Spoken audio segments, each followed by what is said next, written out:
Peggy 12.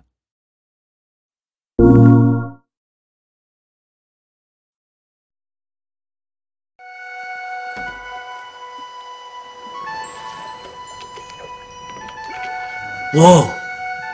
It wasn't doing that before.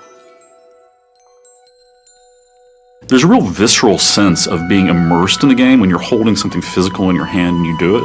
The controller itself really contributes to the feeling that you are a wizard. You have a magic wand in your hand, and Finn has a magic wand in his hand.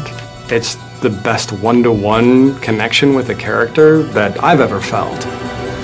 When we first took the controller and whirled it over our head and saw the apprentice conjure a tornado out of the ground, it's like, that is something different. That is not just another press the button and cast your spell. He just conjured a tornado. This is awesome.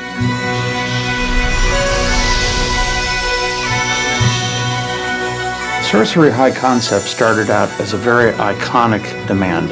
What if you one day found a magic wand in a box? What would you do with it? What would you try? What would you hope and imagine that it could do? This is fun!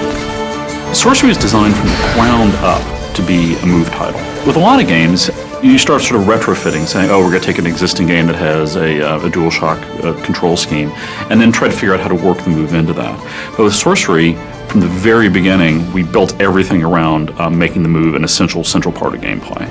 Of many places that I've worked, our studio's a little different in that we are a little more physical, and we kind of embrace that, especially working with the move. So when you cast a spell and to throw up your arm in a shield is really something that came out of how we talked about the game.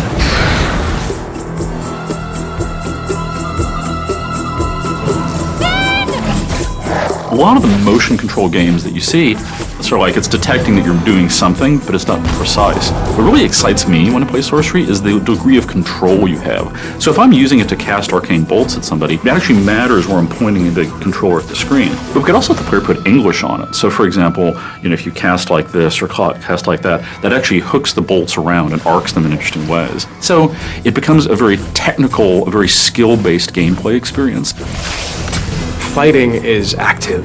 Drawing a firewall, throwing a bolt through it. Those movements are quick, fast. Spell switching is on the fly, and it's a movement, it's not a button press.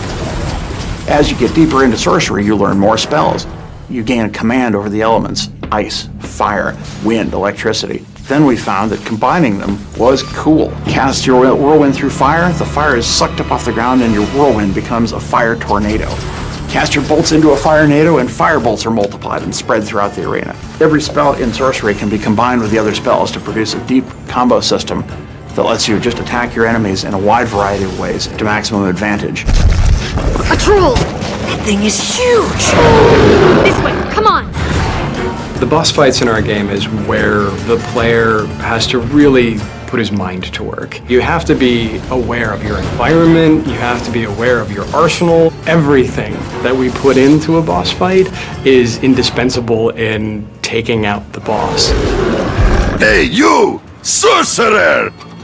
Finn, we don't have time for this. You don't have time for not this, smart cat. Potions are the way to power. Alchemy is the flip side of all the action gameplay. In Alchemy, you're using the motion controller, but it's not under the pressure of combat. You discover many unusual ingredients. So our alchemy system, which is the key to level progression, involves mixing these elements together. And we make sure that with our move, we do this in a very visceral sort of a way. We want to create a feeling of that you weren't just fighting things all the time, that you really were a wizard who had a wide variety of different magic at your disposal. With the move controller, we found that you have an enormous breadth of things you can do to accomplish simple tasks, and even though these things are often not hard or challenging, they connect you to the magic you're creating in a way that a button just never would have done. That's the heart of what makes the motion control experience potentially a permanent part of serious hardcore gaming, is people are realizing that this device lets me have a much richer interaction with the world than any traditional gaming device.